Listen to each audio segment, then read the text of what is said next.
So the topic of my talk will be the multi-scale essence of multi-mediated reality. So you understand after my presentation what is multi-mediated reality and why is it multi-scale. So it's based on the 9 academic paper that I was part of that I contributed during my master research. So this figure is the key to understand this topic, to understand this presentation, but I won't go into detail yet because I want to give some background information.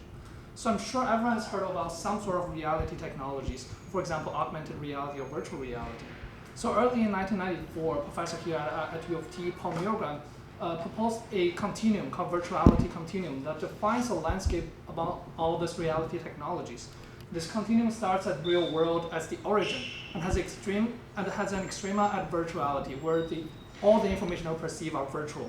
And what's in between is called mixed reality, in which you can, depending on the amount of the proportion of virtual information and real information, it can be called either augmented reality or augmented virtuality. However, there are other reality technologies that are also very important to us, but forgot to be mentioned in that continuum. For example, this is not even new technology. It's an experiment that was done like 60 or 70 years ago, where they use an optical lens to flip the vision of a participant upside down. So what they do is there's no computer in any part of the experiment, but the reality is being changed abruptly. It's like totally different new reality. It's a changed reality. And they couldn't even perform those very ordinary and simple tasks like pouring a milk. But what they found is after a week of adaptation, their brain adapt to this new reality, adapt to this mediated new reality. So in the same year, Steve Mann here, who's sitting there, proposed another continuum called mediality continuum. So it kept the virtuality continuum that was proposed by Milgram, but based on that, it's also added a mediality continuum where he includes technologies that not only add virtual information, but also able to change the reality we are in. So some technology would belong to the x-axis and some would belong to the y-axis, and some of them would actually lie in between. They could both mediate and also augment our reality. However, one missing piece from all the taxonomy that's only got noticed recently are those useful reality technology like sensory attenuation technologies. So for air pistol athletes, during their competition, they usually use an earbud to isolate their ability to hear, to attenuate their ability to hear, and use an eye blind to be able to see only with one eye. And even with this eye, they use a mechanical iris ring to confine their ability to see so that they can focus.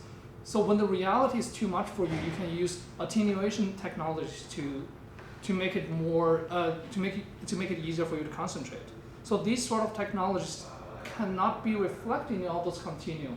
So the recent years, Steve Mann, Tom Furness, and a few other scientists proposed this multi-mediated reality continuum. Rather than having reality as the origin has been moved to sensory deprivation. It's nothingness, and the experience starting from there. And this continuum allows us to consider technologies like sensory attenuation technology that's previously not possible to be found on the continuum.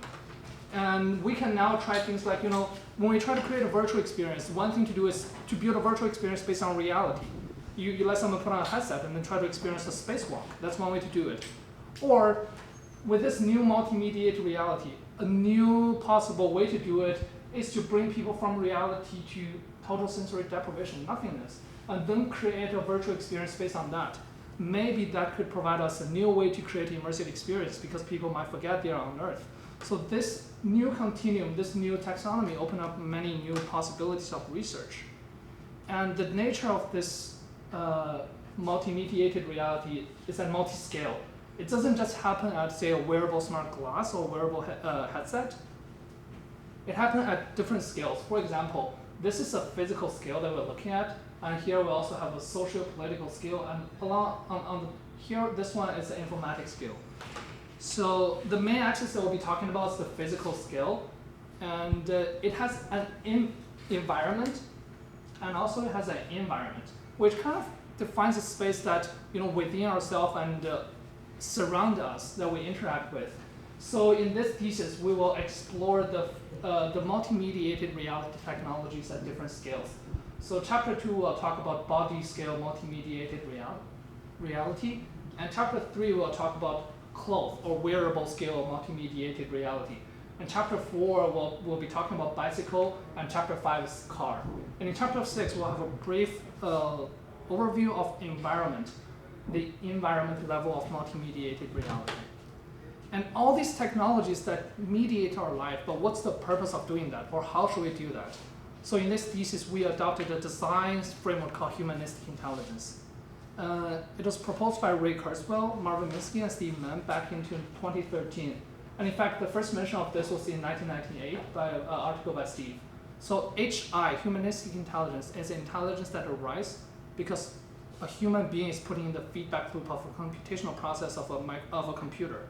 So take a wearable computer example. When a wearable computer embodies HI and becomes so advanced that it can almost be like comparable to our biological brain, this synergy would create a much more powerful new human being, as we can call it cyborg, that can really bring the synergy between computer and human interaction. This humanistic intelligence does not only apply to wearables. It is a general technological framework that can be used for machines that intend to be smart. It has the 6 essential signal path flow, where you can see human has senses and effectors. A machine has sensors and actuators. And what's most important in the signal path flow is the feedback between human and machine. So when machine is looking at human, we would call it surveillance. And when human is watching machine, it's called surveillance. So surveillance is from French, where sur means above, and valence means to watch. So surveillance is like watch from the above, sight from above. And surveillance, sus means below, so it's an under vision, it's watch from below. So when we are watching machine, then we call it surveillance. This HI design framework can be applied to every scale of multi-mediated reality. It could be applied at body scale, or wearable scale, or bicycle scale, car scale, smart building, smart street, or smart city. This is a design framework that would allow us to bring human into this computer feedback loop and make human truly an integral part of this smart environment. So in chapter 2, we started by looking at body scale multi-mediated reality. So many people may not be aware that when we are walking, when we are doing any simple task, our body is going through a very complicated control system. So your visual, auditory, tactile, balance feedback provides the information that's needed to perform any task. For example, when we're doing exercise, your body is in a constant feedback loop to sense the amount of force that you need to exert. And when you're doing, say, exercise on a board like this, when you try to plank on it, your body needs to be aware of the situation at all times in order to keep yourself balanced. So according to that, we designed a simple method fitness game where we provide this visual auditory feedback to close the feedback loop between human and the exercise process. And we have 2 boards over here that you guys can see. And the goal when you are doing the exercise, the goal is to try to keep the dots as spread out as possible. So when you are flat, the dots will be spread out. So the point of doing that is to, as I said, close the feedback loop between human and exercise when we are doing exercise. And you can see the result. When the participant is asked to do plank on the board without providing any feedback, their displacement over time is very spread out. And when the feedback is provided, you can see how the displacement is all concentrated. And we developed a new way to evaluate the performance. Because from here, you can only see the overall performance over time, but you don't really get the sense of the performance at each time instance. So what we do is we're using integral kinematics, where we calculate the time integral of displacement. The displacement is shown here as in gray, and the absolute, which is time integral of displacement, is shown in green. So the higher the absolute is, the more shaking you'll be, which means the less stable your body is. And you can see from here that this one at the back, the gray one, is before we put on the feedback. The absolute goes up really quickly, and the player stopped the exercise earlier. And then when we have the feedback, they not only have a lower absolute, like overall absolute, they're also able to last longer. So by providing this simple feedback, we're able to make the body more aware of the situation and in a way to make it smarter, to make it more aware of its own balance. And this integral kinematics, this absolute can also be used as a way to compare results. Rather than just one simple score, now we can see very rich information, and we can see how these 2 players are competing with each other. So we also made a video for submission of ACM Multimedia, but for the sake of time, I'll just skip it. So chapter 3, we're looking at cloth level or wearable level of multi-mediated reality. it takes different forms. It's not just AR, VR glasses. It could also be a smart watch, or smart clothes, or smart shoes. And all these will give you different affordance. And in my research, I explore the possibility of using smart glass as a reality multimediation platform. So some previous work includes, when Steve was in MIT, one research he did is he replaced his human vision with the camera vision. And then he reconfigured the position of the camera to see the world differently. In the first one, he would rotate the camera 90 degrees to see a rotated world. And all these are changing the reality that he's perceiving. So we developed this open iTab. It's a very affordable and modular device that allows you to put on different mediated reality technology components. And the frame is all 3D printable, and all the components are commercially available. And one important function of iTab, one important affordance of iTab is the ability to do point-of-eye cyberglogging. Because of the design of the iTab, the camera that's on the iTab has an aligned field of view with your human eye.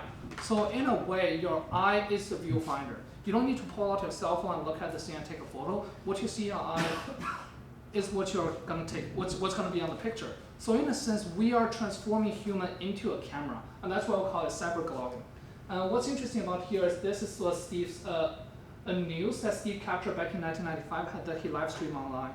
It was the first time that people see news live online, and it was in fact broadcast by a wearable computer. And can be also useful for eye tracking, because for eye tracking designs, they will normally have two cameras. One to track the position of the eye, and the other camera over here is called scene camera. It's supposed to imitate the vision that your eye can see so that it can reconstruct the world. However, the problem here is it is slightly misaligned with the eye, and that misalignment will cause inaccuracy.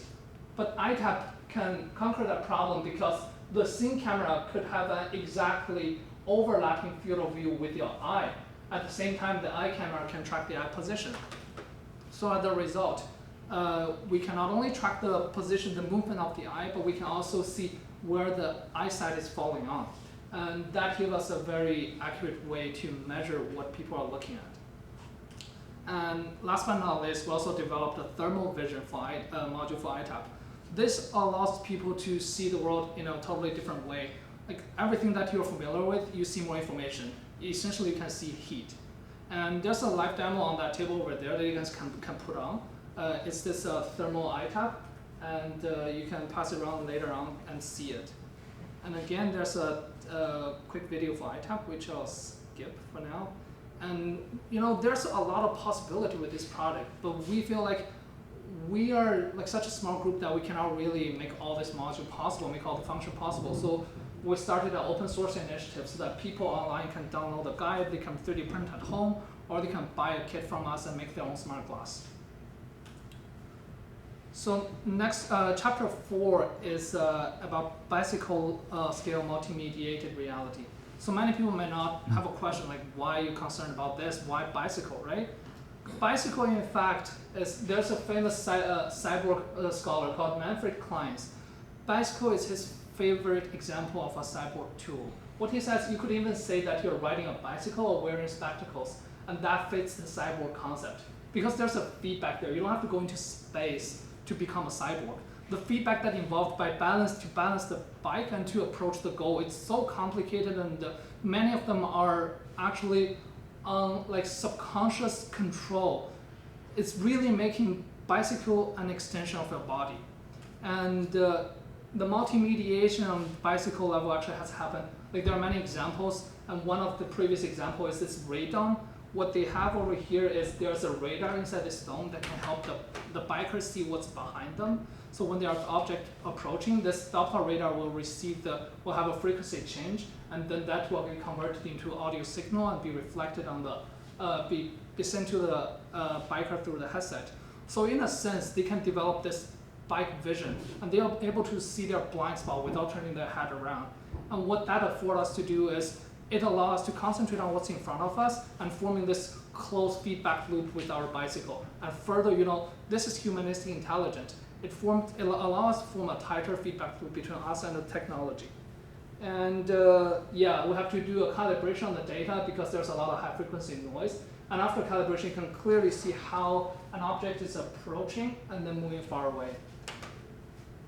And we can mount it on the bicycle helmet without blocking any of the necessary sensory organs. So that's our example for bicycle level multimediation. And now we turn our attention to cars.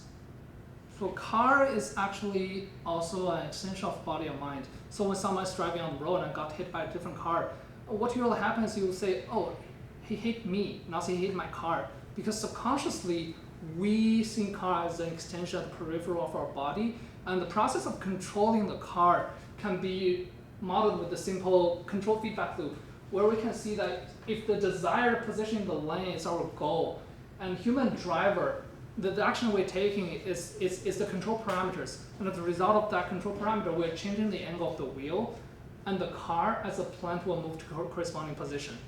Then depending on the position, our eye will capture the current environment, the current situation, and depending on that, we will make decision about next step. And a very important part of this feedback loop is the car position seen by the driver, or the environment, the awareness of the environment by the driver.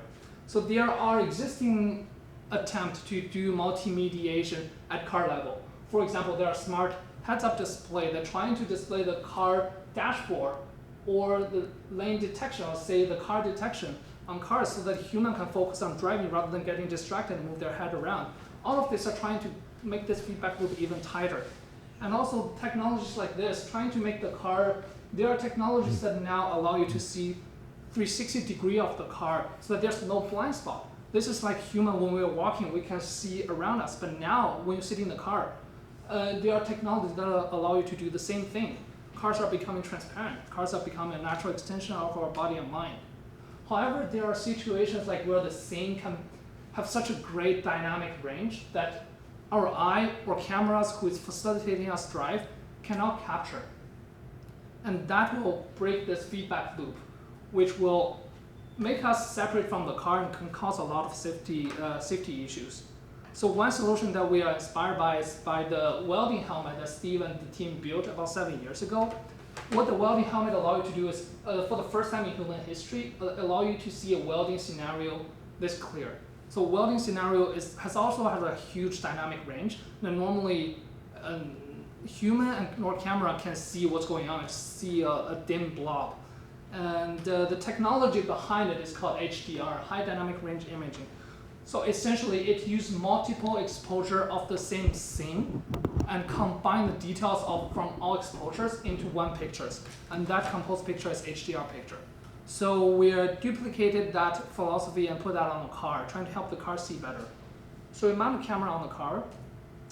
So the composition method that we're using is called comparametric image compositing. And it takes multiple exposure of the same scene and do a pairwise estimation for each pair. So here are 4 inputs, and after 4 levels of pairwise estimation, we will have one HDR image that has details from all 4 exposures. And the composition for each pair goes like this. So first we'll model the camera and generate a lookup table. So each camera only needs to generate one lookup table. And that lookup table is what makes the whole algorithm super efficient, that we can run it in real time. And when we have a pair of images, we'll use their pixel and find their corresponding value along F1, F2. Then we check the lookup table. It will return us a value, which will be the optimal HDR result on the resulting composed image. So we have this 2 image, run through a lookup table and get this one, and this 2 get this one. So after 4 levels of running the same lookup table, we will get a HDR image. So I'll show you the result of this HDR. So here we can see we mount this on the car, hoping to help people in cars see better.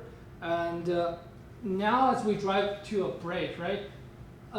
Here we have 6 different exposures from low to high, and that's the HDR composed result.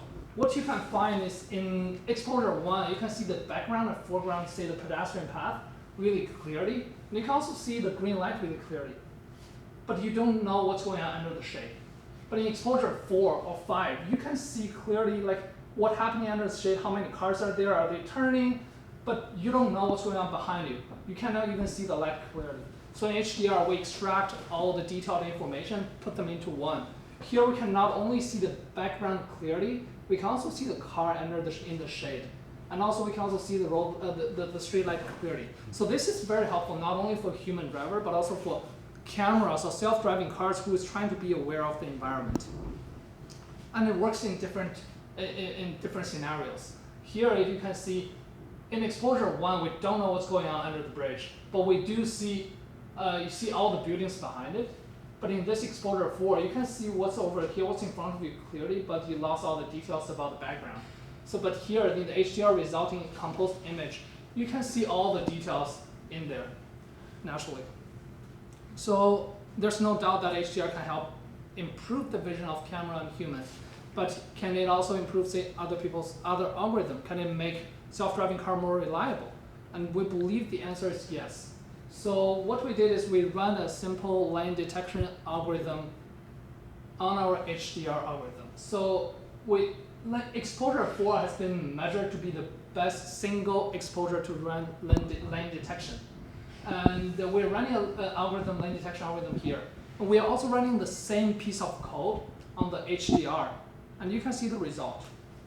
Although visually, you can see the sky, everything looks pretty similar between these two images. But the result for the HDR one is much more reliable than this single frame exposure, because the amount of information that this one is seeing is much richer.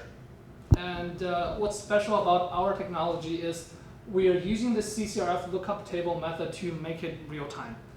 And this is what makes it possible to be implemented on cars to help car and human form a tighter feedback loop. And the wheelchair over there is our sort of like a next endeavor that we're doing. It is controlled partially by the user's back muscle, EMG muscle. So we are making the car a true extension of your body, not just by stepping on the pedal, but rather controlling it with your body and eventually controlling it with your mind. So you can see here the EMG signal across the space. And yeah, and for that car, we are also going to mount the HDR camera to be able to provide the back vision. And so that will be a great help for many, for people who need this accessibility tools. And the last chapter is, we'll briefly look at environment level multi-mediated reality. Things like smart building, smart street light, smart neighborhood, or smart city. So as we mentioned before, the core of any HI technology is the feedback loop. It's the surveillance and surveillance feedback loop between human and the environment. A more simple way to understand it is by looking at this figure. This was drawn by Steve's daughter when she was 6. So you can very easily understand what's surveillance and surveillance. And there are tools to, like, everyone's very familiar with surveillance tools. All the cameras that are looking at us, all the sensors that are sensing our presence. Well, what's a surveillance technology? So here's a simple example. So this is an example that this technologist Steve developed, or it's a phenomenon Steve found when he was young. So when he waved a television receiver in front of a TV camera, when the camera can see the TV will glow vigorously. And when the TV falls outside of the seeable range of the camera, the TV doesn't glow because there's no feedback. And by waving the TV in front of the camera and take a long exposure, what we can see is a beautiful, like, artsy-looking photo where it scientifically illustrates the field of view of the camera. This is what the camera can see. And then he repeated this experiment with a locking amplifier and a light bulb. By providing a feedback to the surveillance camera, when the light bulb is in front of this surveillance camera, the light bulb is going to glow. So if you wave it in front, back and forth across the space, what you see is a beautiful photo of the field of view of the camera.